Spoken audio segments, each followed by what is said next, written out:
আজিৰে পৰা শুভাৰম্ভ হল ঢেকিয়াজুলিৰ অগ্ৰণী শিক্ষানুষ্ঠান নেতাজী বিদ্যা মন্দিৰ উচ্চ মাধ্যমিক বিদ্যালয়ৰ মহাৰজত জয়ন্তী সমাৰোহ।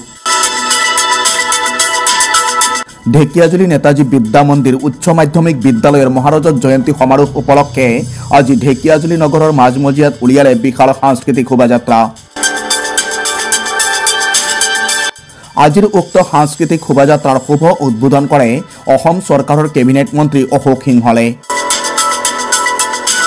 আজিৰ উক্ত সাংস্কৃতিক শোভাযাত্ৰাত বিদ্যালয়ৰ প্ৰাক্তন ছাত্ৰ ছাত্ৰী বৰ্তমানৰ ছাত্ৰ ছাত্ৰীৰ লগতে অজস্ৰ লোকে অংশগ্ৰহণ কৰা পৰিলক্ষিত হয়। প্ৰতিটো জাতি জনগোষ্ঠীৰ লোকে আজি নিজৰ নিজৰ জাতীয় সাজ পোছাক পৰিধান কৰি উক্ত সাংস্কৃতিক শোভাযাত্ৰাত অংশগ্ৰহণ কৰে। আজি এক উদুলিমুদুলি পৰিৱেশ দেখিবলৈ পোৱা গ'ল ঢেকিয়াজুলি নগৰৰ 15 নং ৰাষ্ট্ৰীয় ঘাইপথত।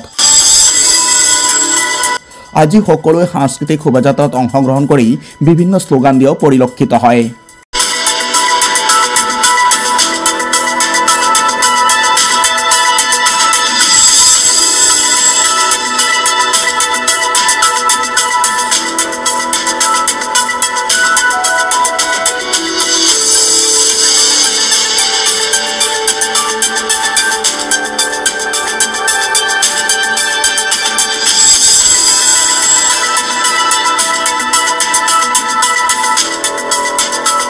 সকলো ঢেকিয়াজুলিবাসীৰ লগতে আমাৰ নেতাজী বিদ্যা মন্দিৰৰ যিসকল এক্স ষ্টুডেণ্ট আছে সকলোকে বৰ্তমান সকলোকে আমি আমাৰ তৰফৰ পৰা ধন্যবাদ জ্ঞাপন কৰিছোঁ।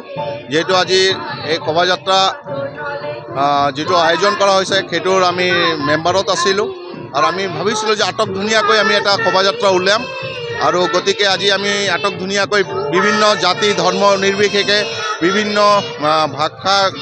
ভাষী আপোনাৰ যিকোনো পৰ্যায়লৈ আমি লৈ গৈ আমি ধুনীয়া কৰি আমি কৰিবলৈ ওলাব বিচাৰিছোঁ আৰু আগন্তুক দিনত এই নেতাজীৰ যোনটো আজি 75তম মহাৰজত জয়ন্তী সেইটো যেন আগতীয়াকৈ মানুহে আৰু গম মনত ৰাখে তাৰ বাবে আমি এটা প্ৰচেষ্টা কৰিছিলোঁ। এতিয়া ৰাইজে জানে ৰাইজে কেনেকুৱা লাগিছে কি ক'ব বিচাৰে। হয়, নমস্কাৰ। আজি আমি সাংস্কৃতিক শোভাযাত্ৰাত ওলাই পেলাই আমি নিশ্চয় আনন্দিত হৈছোঁ। নেতাজী বিদ্যা মন্দিৰৰ আজি 75 ইয়াৰ্ছ আজি প্লেটিনাম জুবলি আজি উদযাপন হৈ আছে। আমি 1990ৰ বেজৰ পৰা চবকে আমি শুভেচ্ছা জনাইছোঁ আৰু আমি আজি চবে একেলগত মিলি পেলাই বহুত আনন্দ ফূৰ্তি কৰি আছোঁ আৰু অহা আগামী 2 দিন 3 দিন আমি আৰু বহুত আনন্দ ফূৰ্তি কৰিম একেলগত মিলি আৰু আমি নিশ্চয় চবে মিলি পেলাই এটা ভাল পৰিৱেশ সৃষ্টি হৈছে। আজি এইটো কৈ পেলাই চবকে ধন্যবাদ জনাইছোঁ। নমস্কাৰ। আজি পুৰণি ষ্টুডেণ্টৰ চবৰ সমাহাৰ ইয়াতে হৈছে আৰু আজি আমি চবে মিলি পেলাই যিটো আনন্দ ভোগ কৰি আছোঁ এইটো আমি জীৱনৰ এটা ভাল উপলব্ধি আমাৰ আৰু আমি চবে মিলি পেলাই আৰু অহা 2 দিনমান 25 তাৰিখলৈকে বহুত আনন্দ ফূৰ্তি কৰিম বুলি ভাবিছোঁ। Thank U.